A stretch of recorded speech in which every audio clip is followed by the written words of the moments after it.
বিষ্ণু ঈসা ইসলাম একবার সাহাবীদের সাথে কথা বলতেছেন এভাবে হেলান দিয়ে, শুনতেছেন? বিশ্বনবী হেলান দিয়ে বলেন, আলা উনাব্বিউকুম বিআকবারিল কাবায়ের, সবচেয়ে বড় কবিরা গুনাহ কোনটা তোমরা জানো নাকি?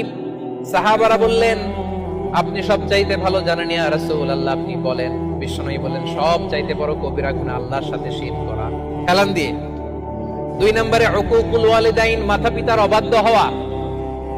3 নম্বরটা যখন বলবেন হেলান থেকে উঠতে দিবেন, সিরিয়াস। 3টা কবিরা গুনাহ তোমাদের বলবো না, বলেন।